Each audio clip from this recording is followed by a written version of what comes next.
No fim da tarde, quando a luz batia torta nas janelas do meu estúdio e deixava o bairro de Santa Teresa com aquele brilho de ouro cansado, eu prendi o último grampo na trança de uma madrinha e respirei fundo. O ar era morno, temperado por spray de fixação e essência de lavanda que eu borrifava entre um atendimento e outro para acalmar quem chegava aflita. As amigas da noiva saíram rindo, arrastando sandálias, já combinando a foto perfeita no Mercado Central. Fiquei sozinha, ouvindo o zumbido dos secadores se recolhendo ao silêncio e o estalo do piso antigo toda vez que eu passava a vassoura. Bateu no portão um motoboy com a capa encharcada. Estendeu um envelope pardo, timbrado com verde, nome e carimbo de uma instituição que eu só conhecia de ouvir falar, Cooperativa Serra Verde. Assinei no visor do celular dele sem pensar muito. Agradeci com um valeu, moço, e deixei o envelope sobre o balcão, ao lado de uma caixa de broas de fubá que a vizinha tinha deixado mais cedo. Era o tipo de coisa que eu abria depois, quando as mãos e a cabeça voltavam ao ponto de descanso. Esquentei um restinho de café na cafeteira italiana. Ajeitei os pentes na bandeja, limpei tesoura por tesoura, como quem reza. Ritual é coisa séria para quem trabalha com fio e rosto alheio. Quando enfim rompi a aba do envelope, o dia lá fora já estava acinzentando e a primeira garoa de Belo Horizonte riscava a rua feito lápis. As primeiras palavras me acertaram como água fria. Notificação de cobrança. Último aviso. Valor em atraso. R$ 94.300. Devedora. Isadora Nogueira Monteiro. Meu nome inteiro. Escrito com a limpidez de quem jamais o esquece. O endereço conferia. O CPF também. Vários boletos. Um cronograma de parcelas. Encargos que cresciam discretos como mofo. Olhei de novo o remetente. Conheço gente que tem orgulho de dizer que resolve tudo no cartório do bairro e não confia na internet. Eu sou do tipo que confere 3 vezes. E ali, por mais que eu relesse, nada mudava. A porta se abriu com a chave e a voz dele chegou antes do perfume. Cheguei, Isa. O Caio encurtava meu nome quando queria maciez. Desde que nos casamos, ele dizia gostar do meu jeito de arrumar o ar de uma sala. Caio trabalhava com administração de condomínios, contratos, vistorias, protocolos, vivia cercado de papel e gente pedindo só uma assinatura rapidinho. Entrou ajeitando a manga, deu um beijo de costume na minha testa e alcançou uma broa, rindo da chuva. Como foram as produções? Perguntou, abrindo a geladeira para pegar água. Boas. Festa grande. Eu ergui o papel. Chegou isso aqui. Ele leu em pé, o copo entre os dedos. Um sorriso curto, desses que não chegam ao olho, se montou no rosto. Ah, cooperativa pequena vive trocando cadastro. Deve ter alguém com nome parecido. Amanhã cedo ligo lá. Fica tranquila, Isa. Fica tranquila, costuma vir embrulhada em fitas. Eu respirei, mas a fita me apertava. Não tem confusão. Tá tudo batendo. Meu RG, nosso endereço, até a data do meu nascimento. Caio pescou o celular no bolso e começou a digitar. Deixa comigo. Aliás, tem uma papelada que a gente precisa assinar hoje à noite. Coisa de seguro residencial, atualização de cadastro. Facilita pra mim se já deixar isso pronto. Pra gente. Facilita pra mim. As palavras foram pousando na bancada, leves e meticulosas, como quem organiza talheres por ordem de tamanho. Depois do banho, jantamos sem alarde, arroz soltinho, frango na panela e salada de tomate que eu temperei olhando mais para o envelope do que para a tábua de cortar. Ele me contou uma história engraçada do síndico da Savassi que trocou a lâmpada errada no hall do prédio, e eu ri nos tempos certos. Mas o papel continuava na beira da bancada, piscando como farol. Quando terminou, Caio trouxe uma pasta azul marinho e a pousou ao meu lado. Muita coisa é só renovação automática, disse, com a naturalidade ensaiada de quem comenta a previsão do tempo. A gente assina e eu protocolo amanhã. Peguei a caneta, mas algo dentro de mim travou. Não era desconfiança gritada, era um puxãozinho de atenção. Quem corta a franja reta sabe, 1 milímetro torto derruba o desenho inteiro. Eu nasci com olho para imperfeição. É dom e é prisão. Fui virando folha por folha. Tudo organizado, nomes completos, endereços, datas alinhadas como soldadinhos. Até que, no rodapé de 2 páginas parecidas, Os carimbos de cartório eram gêmeos que não se olhavam. O brasão parecia um pouco mais espesso em uma delas, a tinta mais lavada na outra. E a assinatura da escrevente aparecia num traço com perninha em um documento e sem a tal perninha no outro. Coisa de tipografia. Depressa. Minha cabeça fez as perguntas. Meus dedos já sabiam a resposta. Quando duas coisas quase iguais não se abraçam, é porque alguém empurrou. De onde vieram esses formulários, Caio? Perguntei, fingindo casualidade, como quem só quer confirmar um endereço. Do corretor do seguro. Ele já ensaboava o prato na pia. A seguradora pediu tudo de volta por causa do nosso alarme novo. Ele não levantou os olhos. A água batia no inox. Eu olhei de novo o detalhe do brasão. Minúsculo, mas teimoso. Detalhe é língua que sussurra. Assino de manhã, falei, limpando a bancada devagar. Preciso revisar o cronograma de amanhã cedo. Uma pontinha de silêncio e o toque do prato no escorredor. Claro, ele disse, leve. Sem estresse. Na porta do escritório. Trancou por dentro. Sempre trancava. Levei a pasta para a área clara do estúdio. Liguei a luminária forte. Luz de salão é sinceridade, e espalhei tudo. Embaixo dessa claridade que não perdoa, as diferenças se acentuaram. Num carimbo, o contorno do escudo tinha linha contínua. No outro, um micro serrilhado. Numa rubrica, o S parecia nascer de dentro. Na outra, ele vinha de fora. Quem não vive de ajustar milímetros nem vê. Eu vivo. O celular vibrou e a tela mostrou o nome de Dona Celeste, mãe do Caio, que me tratava como quem arruma guarda-roupa, dobrando, até caber. Filha, o Caio comentou que tem uns papéis do seguro. Faz esse favor para ele hoje, tá? Dorme mais tranquila quando as coisas estão em ordem. Era cuidado. Era mania. No coração dela, tudo vinha do mesmo lugar, medo de bagunça virar vendaval. Respondi, assino amanhã. Beijo, Celeste. Ela devolveu um coraçãozinho e a frase, você faz bem para ele. Guardei o telefone e voltei ao envelope da cooperativa. O extrato mostrava lançamentos que eu não reconhecia, saindo de uma conta que eu nunca movimentara.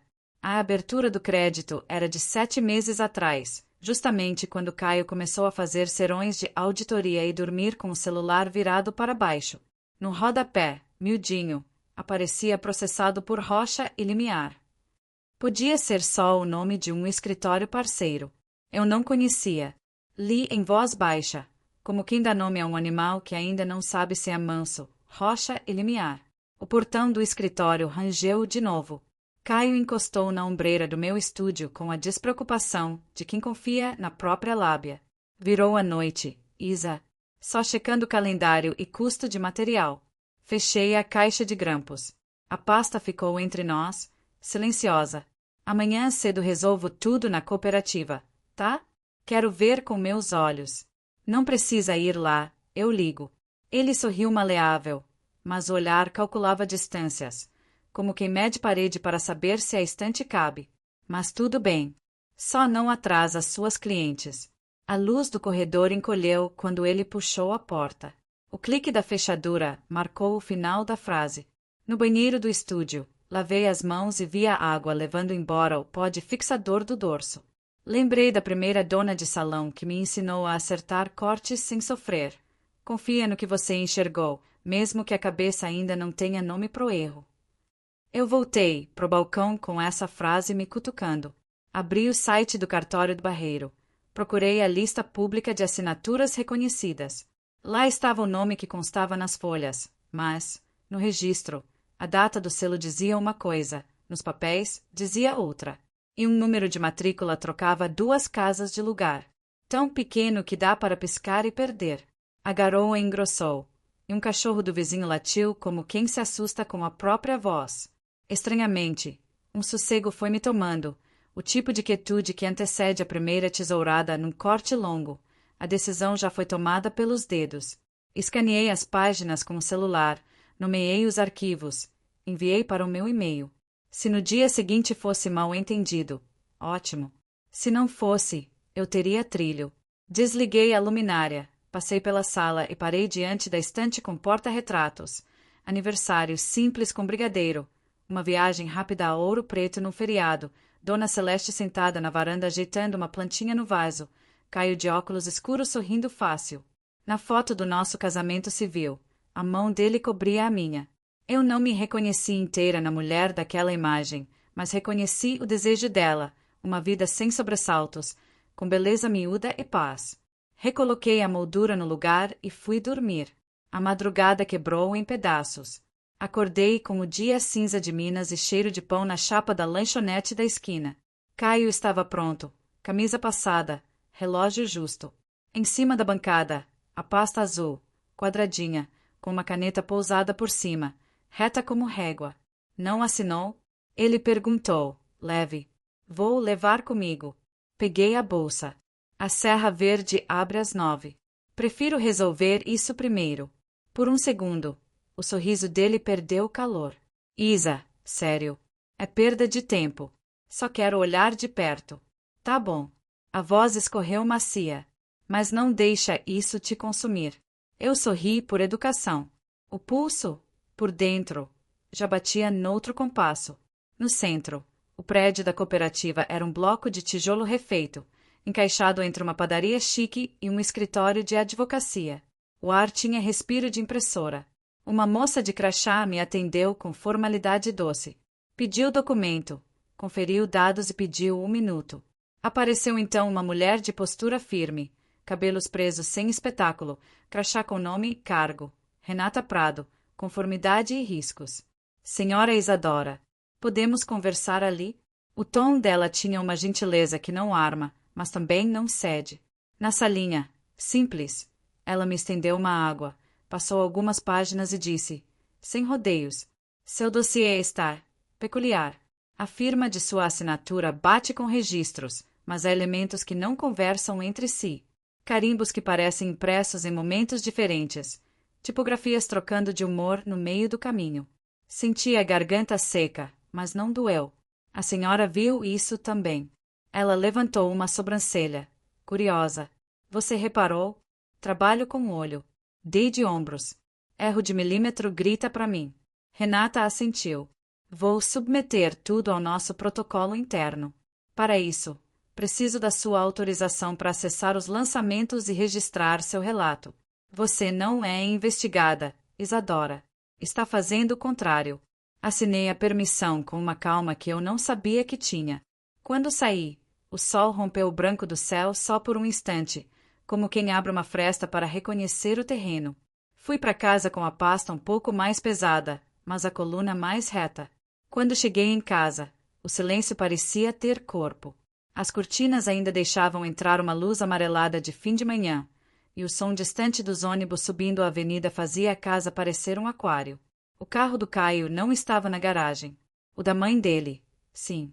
Pelo vidro da sala, vi Dona Celeste sentada à mesa, dobrando guardanapos com a precisão de quem tenta consertar o mundo à força. Quando me viu, ajeitou o cabelo e sorriu com aquele jeito que mistura carinho e medo. Minha filha, você foi lá resolver o negócio da cooperativa? Perguntou, sem disfarçar a curiosidade. Fui. Larguei a bolsa na cadeira. Parece que tem coisa errada nos documentos. Ela parou no meio da dobra. Errada como? Estão investigando. A moça do setor jurídico disse que vão confirmar tudo. A expressão de Celeste murchou um pouco. O Caio disse que era bobagem. Tomara que seja, respondi, firme, mas sem raiva. Melhor descobrir logo. Ela segurou o pano entre os dedos finos. Ele anda tão nervoso, Isadora. A empresa dele cortou funcionários. Os clientes demoram para pagar. Homem orgulhoso não lida bem com aperto. Eu entendo, mas não explica esse tipo de coisa. Celeste respirou fundo, evitando meus olhos. Às vezes a gente faz besteira achando que tá protegendo quem ama. A chaleira apitou. Fomos para a cozinha, e o cheiro do café se misturou ao perfume de sabão de cocô. Por um instante, quase esqueci o peso nas costas. Mas bastou olhar a pasta azul sobre o balcão para o mundo voltar ao seu eixo incerto. À noite, Caio chegou com o rosto tenso, mas o sorriso ensaiado. E aí, amor? Resolveu? Estão verificando. Limpei as mãos num pano. A Renata, da cooperativa, vai me avisar. Ele franziu a testa, tentando rir. Você foi mesmo atrás disso? Fui. Isa, essas coisas são processos automáticos. Vão dizer qualquer coisa para te enrolar. Eu ia resolver amanhã. Pois então, não precisa mais. Cruzei os braços. Agora é oficial. Ele se aproximou um passo demais. Você tá desconfiando de mim? O tom dele não era de fúria, era de controle. Um ensaio de calma que escondia uma pergunta armada. Eu tô desconfiando dos papéis. O ar parecia pesado demais para uma cozinha tão pequena. Caio respirou fundo, baixou o olhar e sorriu. Você anda cansada. É o ritmo do salão. Deixa eu cuidar disso. Já tá cuidado. Ele foi até o escritório, e o clique da chave veio rápido, como sempre. Eu sentei na beira da cama e senti o som se repetir dentro da cabeça. O trinco, o metal, o aviso. Na madrugada, uma mensagem acendeu o celular. Renata Prado. Identificamos divergências graves. As assinaturas são cópias de modelos antigos. Precisamos conversar pessoalmente. O coração disparou. Respondi com um simples amanhã, no mesmo horário. No dia seguinte, depois de atender 3 clientes, fui até o café ao lado da cooperativa. Renata já estava lá, de blazer cinza e olhar concentrado. Sente-se, ela disse, sem rodeios. Fizemos uma checagem completa. O empréstimo no seu nome está vinculado a 2 contas, ambas com o mesmo endereço, o seu. E em ambas aparece o CPF do seu marido como corresponsável. A mesa pareceu oscilar. O quê? As transferências foram assinadas digitalmente a partir de um IP registrado na sua casa. Fechei os olhos. Então ele... Renata completou por mim, forjou sua assinatura e movimentou o dinheiro. Fiquei alguns segundos tentando alinhar o pensamento. E o que eu faço agora? Primeiro, se proteja. Evite confronto direto. E não o avise de nada.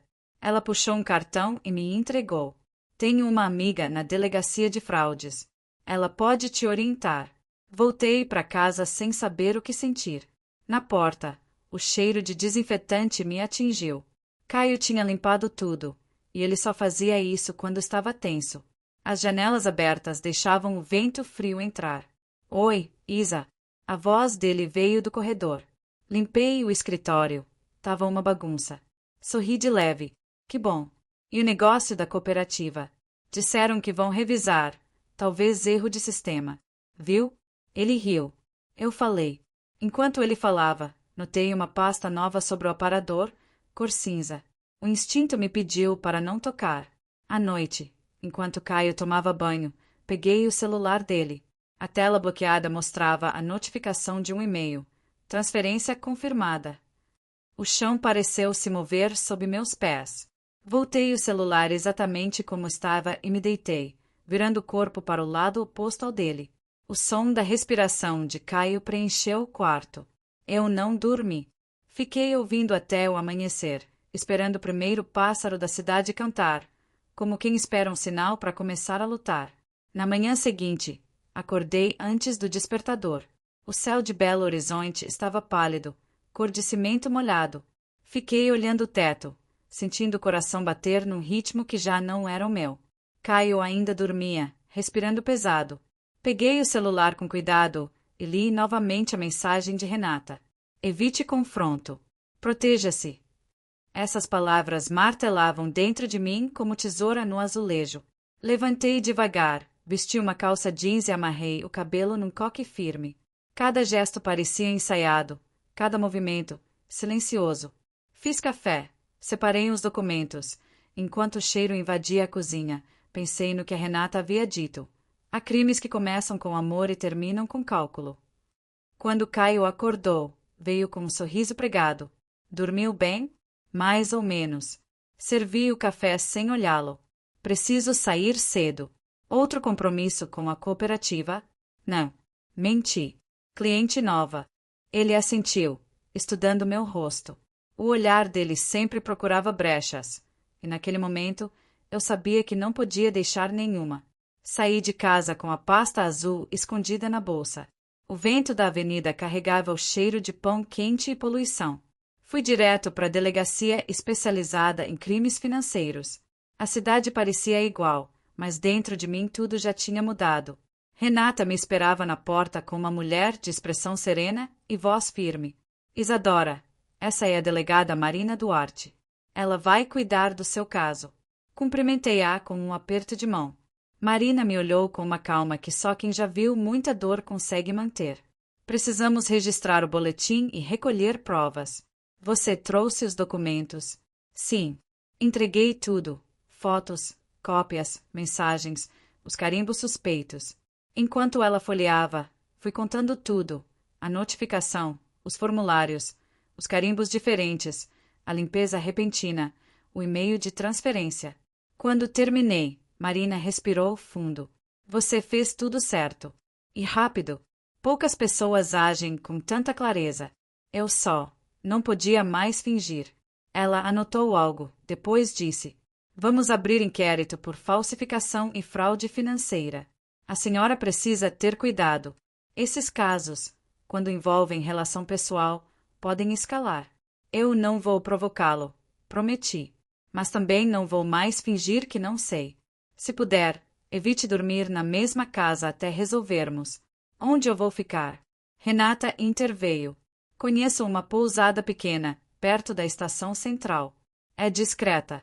Pode ficar lá uns dias. Assenti, sentindo o nó na garganta apertar. Eu não queria ser a mulher que foge da própria casa, mas já não havia casa, só paredes compartilhadas com o medo. Voltei para buscar algumas coisas. Caio não estava. Dona Celeste, sim, estava no quintal, podando as samambaias. Isa, ele saiu cedo, disse ela. Parecia agitado. Tá tudo bem, Celeste. Sorri sem força. Só preciso passar uns dias fora, uns cursos do salão. Ela me olhou fundo, como se tentasse traduzir o que eu não dizia. Você descobriu alguma coisa, não é? Fiquei em silêncio. Ela abaixou os olhos. Eu desconfiei. Filha. Ele vinha pegando papéis, falando que era para organizar. Disse que resolveria antes de você perceber. E a senhora acreditou? Eu quis acreditar. As mãos dela tremiam. Às vezes, a gente se agarra na mentira porque tem medo do vazio que vem depois da verdade. Fui até ela e toquei seu ombro. Agora eu preciso cuidar de mim. Cuide, sim. A voz dela saiu trêmula. Ele é bom para esconder o desespero. Entrei. Peguei uma mala pequena, umas roupas, meus instrumentos de corte e saí. Antes de fechar a porta, olhei em volta. Os retratos, a cafeteira, o vaso de lavanda. Tudo parecia parte de uma vida emprestada. A pousada Jardim Central ficava numa rua tranquila, com janelas verdes e cheiro de sabão. O quarto era simples, cama de madeira, uma janela que dava para os trilhos e uma cortina que deixava entrar um fio de luz amarela. Pela primeira vez em meses, trancar a porta me trouxe alívio, não medo. Espalhei os papéis na cama, revendo tudo como quem monta um quebra-cabeça. A história era clara. Caio usou meu nome para abrir empréstimos.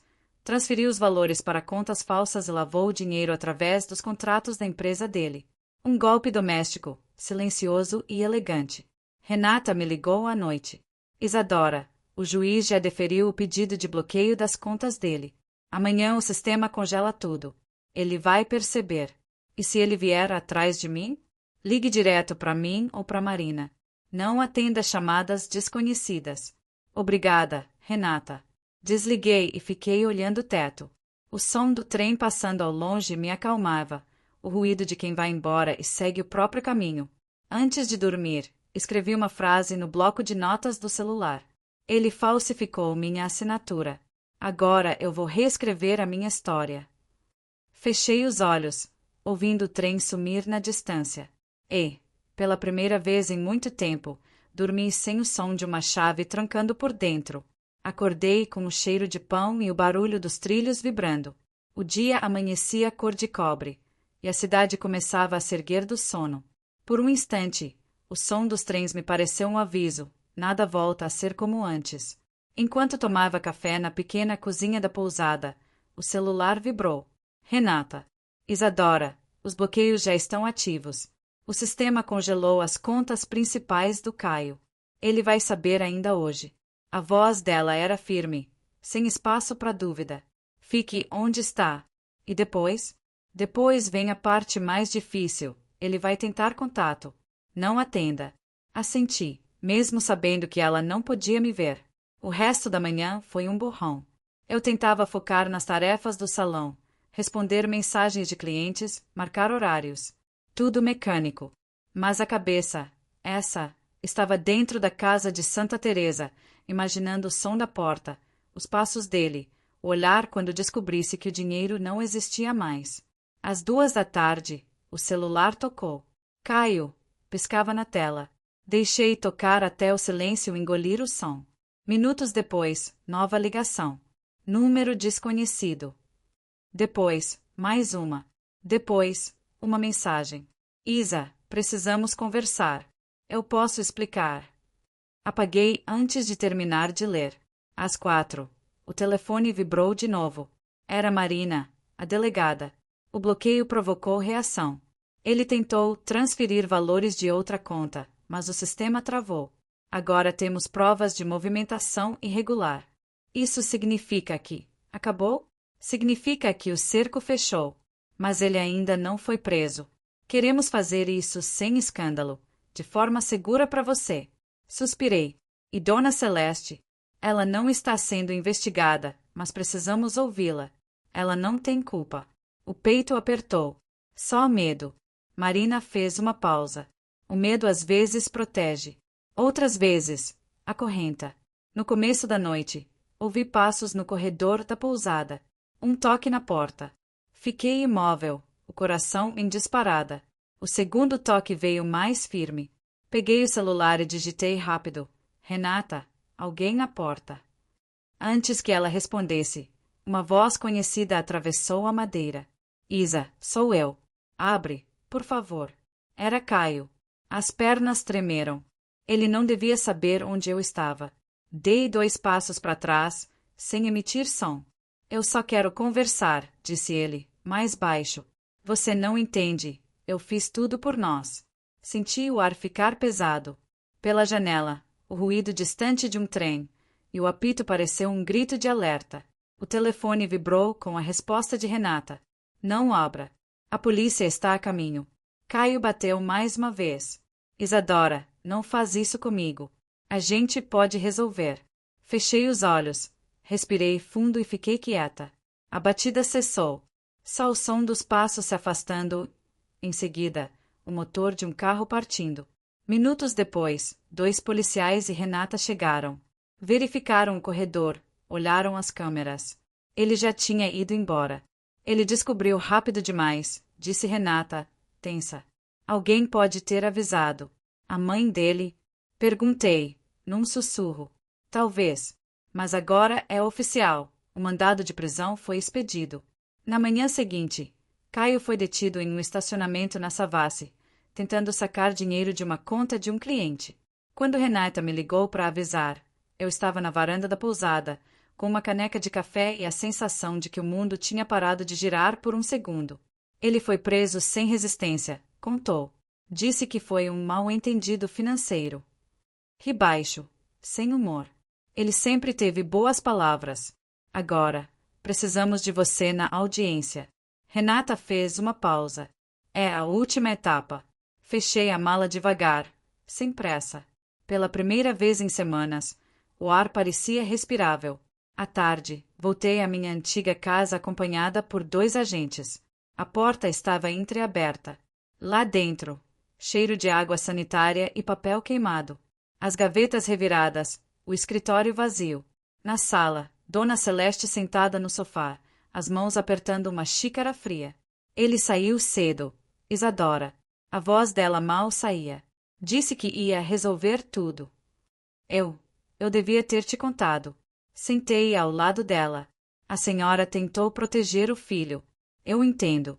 As lágrimas vieram silenciosas. Passei anos fingindo que as mentiras dele eram cuidado. E agora não sei quem ele é. Eu também não. A voz me saiu calma, mas cortante. Mas sei quem eu sou. Celeste segurou minha mão. Vá embora, minha filha. Recomeça. Aqui só tem lembrança ruim. Olhei ao redor. As fotos na parede, as marcas de fita onde antes pendurávamos bilhetes, a sombra das plantas no quintal. Tudo parecia um retrato desbotado do que eu tinha sido. Fechei a casa, deixei a chave em cima da mesa e saí. O céu começava a abrir, e o vento trazia cheiro de terra molhada e liberdade. Os dias seguintes foram um borrão de salas frias, pilhas de documentos e palavras jurídicas que eu mal compreendia. Mas entre uma assinatura e outra, eu sentia algo novo nascendo, uma coragem silenciosa, feita de cansaço e lucidez. A primeira audiência foi rápida. Caio entrou algemado, com o mesmo terno que usará no nosso casamento civil, agora um número menor. O rosto estava abatido, mas os olhos ainda sabiam fingir ternura. Ele tentou me procurar na sala, e quando encontrou meu olhar, esboçou um sorriso fraco, como se ainda houvesse um nó escondido entre as paredes do fórum. Mas eu não desviei. Não dessa vez. A juíza pediu meu depoimento. Contei tudo. As diferenças nos carimbos, as noites trancadas, o e-mail de transferência, o medo que virou rotina. Quando terminei, a sala estava muda. Só se ouvia o ranger das cadeiras. O advogado dele tentou inverter o jogo, insinuando que eu sabia das movimentações, que tínhamos planejado juntos para benefício mútuo. Renata, sentada ao meu lado, me passou um olhar firme. Respira, sussurrou. A verdade tem mais fôlego do que a mentira. No final da sessão, a juíza suspirou, cansada de truques. Os documentos falsificados são evidência suficiente, declarou. Processo encerrado para a senhora Isadora Monteiro. O réu permanecerá sob custódia até novo julgamento. O som do martelo foi seco, quase pequeno, mas dentro de mim ecoou como trovão. Lá fora, o céu estava limpo depois de dias de chuva. Senti o calor no rosto e percebi que, pela primeira vez, o ar não tinha o cheiro da culpa. Renata me entregou uma cópia do despacho. Acabou, Isa. Você está livre. Balancei a cabeça, sem saber se ria ou chorava. Livre é uma palavra grande, né? É, ela respondeu. E você acabou de merecê-la. Nos dias que se seguiram, Dona Celeste me ligou. A voz dela soava diferente, sem o tom de comando, só de remorso. Ele vai cumprir pena, filha. Eu não sei o que dizer. Não precisa dizer nada, falei. Só viva, do jeito que der. Vou para casa da minha irmã em Vitória da Conquista. Lá tem quintal, silêncio e café coado no pano. Acho que consigo respirar de novo. Sorri. Respira por nós duas, então. Naquela noite, arrumei minhas coisas. O estúdio de beleza ficou nas mãos da minha amiga Mila, que me abraçou e disse: Você é dessas que planta beleza até no deserto. Volta quando quiser. Deixei as chaves com ela e segui para o aeroporto. No caminho, olhei pela janela. A cidade passava em fragmentos. Semáforos, grafites, varais coloridos. Belo Horizonte não era mais o cenário do meu medo. Era apenas o ponto final de um capítulo. O destino era Florianópolis, uma ilha que eu só conhecia pelas fotos de revista. Mar calmo, vento doce, horizonte largo. Queria um lugar onde o silêncio não fosse ameaça, e sim descanso. No primeiro dia na ilha, aluguei um pequeno quarto nos fundos de uma pousada. As paredes cheiravam a maresia e tinta fresca. Montei um espelho de moldura simples e uma cadeira de cabeleireira velha que comprei num brechó. Um novo começo. Batizei o espaço de Ateliê Aurora, porque era exatamente isso que eu buscava, um instante antes da luz romper o escuro. As clientes começaram a aparecer, mulheres de todas as idades, histórias, feridas. Algumas vinham por estética, outras, por consolo. Eu as ouvia como quem entende a linguagem do silêncio. Às vezes, entre um corte e outro, lembrava de Caio. Não com raiva, mas com distância. Ele era uma parte da minha história, a que eu precisei perder para me encontrar. Certa tarde, um turista uruguaio entrou com o cabelo despenteado e um sorriso tímido. Chamava-se Tomás. Você aceita atendimento sem hora marcada? Perguntou, meio sem jeito. Se o vento me permitir, sim. Brinquei. Ele riu, sentou, e começamos a conversar sobre o mar, sobre saudade, sobre o tipo de paz que só quem perdeu entende. Quando saiu, deixou uma concha sobre o balcão. Para dar sorte, disse. Depois que ele foi embora, fiquei olhando a concha por longos minutos. Não era um presente de amor, nem promessa. Era um gesto simples, um lembrete de que o mundo ainda oferecia delicadeza. À noite, escrevi no meu diário. A justiça me devolveu o nome. Agora, o mar me devolve o fôlego. O som das ondas batendo no costão foi minha nova oração. O tempo na ilha passou diferente, mais lento, mais generoso. As manhãs vinham cheirando a café passado e maresia, e as tardes tinham aquele brilho dourado que fazia tudo parecer possível. O ateliê Aurora cresceu aos poucos. No começo, eram 2 clientes por semana. Depois, começaram a chegar turistas curiosos, mulheres do bairro, pescadoras, professoras, até senhoras que vinham só para conversar e tomar chá comigo. Ali, eu percebi que o que eu fazia não era só cortar cabelo. Era devolver coragem, fiar autoestima, reconstruir espelhos quebrados. Entre uma conversa e outra, meu nome foi se espalhando. Não como a mulher traída, e sim como a cabeleireira que escuta sem julgar. Isso era o que eu sempre quis ser, mesmo antes de tudo desabar. No final de uma tarde morna, quando o sol já encostava no mar, Renata me ligou. Fazia meses desde a última audiência. Tenho boas notícias, ela disse, com a voz leve. O processo terminou. Você foi declarada oficialmente livre de qualquer responsabilidade. Ei, Isadora, o tribunal elogiou sua coragem. Fechei os olhos, sentindo o vento quente bater no rosto. Parece que, finalmente, acabou. Acabou? Sim. Ela fez uma pausa. E se um dia passar por Belo Horizonte, me avisa. Quero te pagar um café. Prometo. Respondi, sorrindo. Depois da ligação, fiquei um tempo parada na beira da praia, observando as gaivotas mergulharem. O mar respirava fundo, como se me dissesse, agora é você quem escolhe o ritmo. Nessa noite, sentei na varanda da pousada com uma caneca de chá e o som do vento balançando as palmeiras. Tomás apareceu de novo, o turista da concha. Vi a luz do seu estúdio acesa, disse ele, encostando no portão. Vim devolver o pente que esqueci. Entrou para a história. Brinquei, pegando o objeto. Quantos salões no mundo tem um cliente que volta só para devolver um pente? Ele riu, tímido. Talvez eu tenha voltado por outra razão. Ficamos em silêncio por alguns segundos, ouvindo o barulho do mar. Nenhum dos dois parecia com pressa de quebrar o encanto. Quer um chá? Perguntei. Se vier com uma boa história, quero. Sentamos no degrau da varanda. Contei sobre Belo Horizonte, sobre o salão antigo, sobre o envelope que mudou tudo. Contei sem raiva, sem lágrima, só com a serenidade de quem já não precisa provar nada. Tomás ouviu atento, com um respeito que me desarmou. Às vezes, a vida derruba a gente para mostrar que a gente sabe levantar. Ele disse, olhando para o mar. Você é prova disso. Sorri. Eu só cortei o que já estava podre. Ele riu, e o som se misturou ao vento. Ficamos ali até o céu escurecer de vez. Nos meses seguintes, ele passou a aparecer com frequência, às vezes com flores simples, às vezes só para ajudar a pintar a fachada do ateliê. Nunca falamos de futuro, nem de amor. Só vivemos um presente tranquilo, que para mim já era milagre suficiente. Certo dia, uma carta chegou, envelope branco, remetente desconhecido. Reconheci a letra de Dona Celeste antes mesmo de abrir.